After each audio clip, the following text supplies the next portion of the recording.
Come on, let's get going. I've got the biggest musicians and film stars in the world. It's time for the Showbiz Hot 5.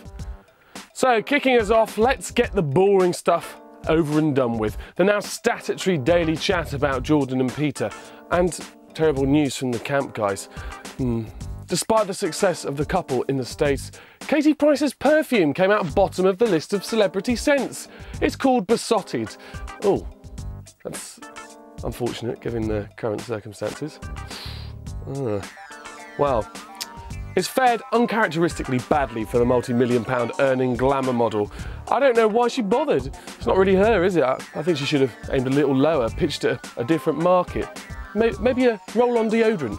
I've mocked one up. Here. Yeah, there we go. Considering her current situation, I aptly titled it The Pits. And then this film has done remarkably, it's changed both of your lives, hasn't it? Yeah, I know. The level in which it's changed our lives. And Elbow came out top, winning Best Song and Best Contemporary Song. Massive difference between those two awards, clearly.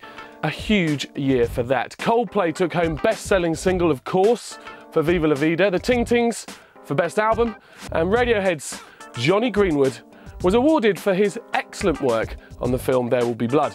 But Elbow, the band that are starting to take the world by storm, were definitely the evening highlight.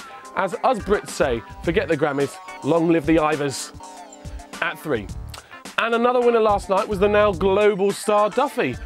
Oh, well done. Well done, girl. Ruddy good work, that is. I tell you what, you could make a smashing singer for the Bond song just like our friend Shirley Bassey. And that, not in the weird pseudo-Welsh accent, was exactly the chat from the 007 producer himself, Michael G. Wilson. She could follow the steps of the Welsh warbler and be the next person to have a James Bond hit.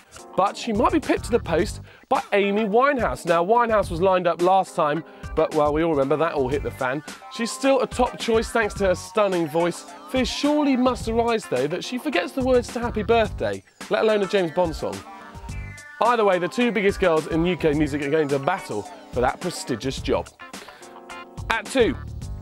So, can you believe it, but the biggest man in hip-hop has left the biggest hip-hop stable. JayZ is to split ties with Def Jam Records, started by Rick Rubin and owned by Russell Simmons. The company to thank for DJ Jazzy J, Run DMC, the Beastie Boys, Public Enemy. Oh, I could go on forever.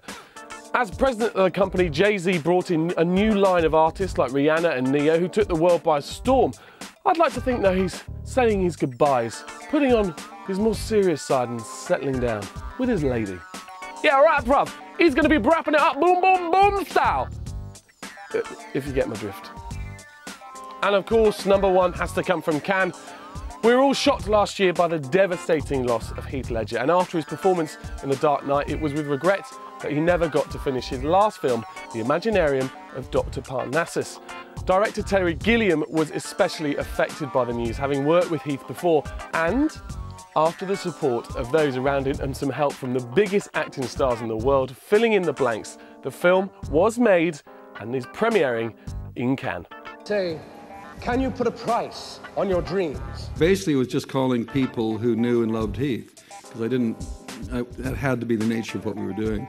And we ended up with Colin and Jude and Johnny taking over the part. So it was quite extraordinary. Everybody in the cast and everybody in the crew was determined that this film would be finished. And everybody worked longer, harder, and somehow we got through it. But it was really, I think, people's love for Heath that propelled this thing forward.